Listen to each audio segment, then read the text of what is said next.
சண்முக பிரியன் பேசுறேண்ணா. ஆமா தம்பி சொல்லுங்க. நான் வந்து இந்த பூந்தமல்லி போரூர் இருக்குல்லண்ணா. ஆமா. அங்க காட்டு பக்கத்துல இருக்கேண்ணே. சரிப்பா.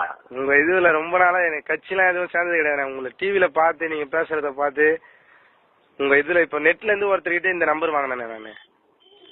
அப்படியா? ரொம்ப மகிழ்ச்சி. புது கட்சியே நம்ம கட்சி தான்ப்பா, நம்ம தான் உருவாக்கணும். இப்போ நீ எல்லாம் அண்ணனுக்கு கூட நின்று அண்ணனை வலிமையான ஒரு சக்தியா மாற்றணும். கண்டிப்பாண்ணா. நீங்க சொன்னீங்கல்ல பிரபா அண்ணா நம்ம தலைவருடைய இது போட்டுதான் பாராளுமன்றத்துக்கு போவேன்னு சொன்னீங்களா? அதெல்லாம் கேட்கும் போது வெறித்தனமா இருக்குண்ணா. உண்மையாலுமே அது மாதிரி போனோம்.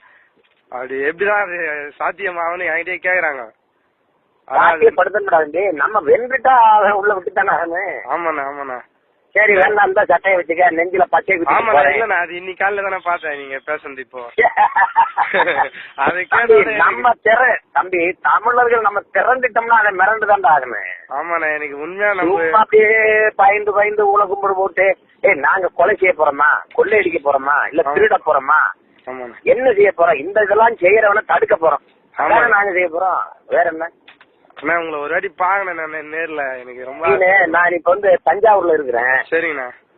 அண்ணன் கொடி ஏற்றிக்கிட்டு இந்த கட்சி வேலையில செய்து கொண்டு இருக்கிறேன். சரிங்கண்ணா. நாளைக்கு இரவு நான் சென்னைக்கு வருவேன். சரிங்கண்ணா.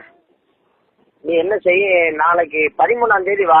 நீ எனக்கு இதே மாதிரி செய்தி அனுப்பிட்டு ஓடிவா. ஆமாண்ணா. சரிண்ணா. ஆனா ரொம்ப மகிழ்ச்சி. நீ இதை விட சந்தோஷம் எதுவும் கிடையாது எனக்கு.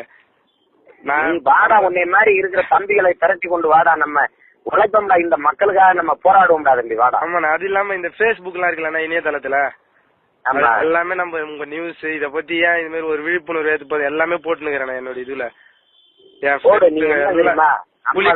புலிக்கொடி ஏன் பறக்கணும், அது ஏன் தடை செய்யக்கூடாது, எல்லாமே அதோட இதுவெல்லாம் போட்டிருக்கேன் நிறைய.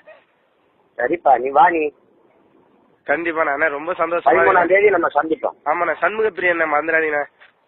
சரியா தம்பி, நீ இதே மாதிரி அண்ணனுக்கு ஒரு செய்தி அனுப்ப, நான் உடனே உன்னை அழைப்பேன். கண்டிப்பாண்ணா கண்டிப்பாண்ணா. நன்றிண்ணா. ரொம்ப நன்றிண்ணா.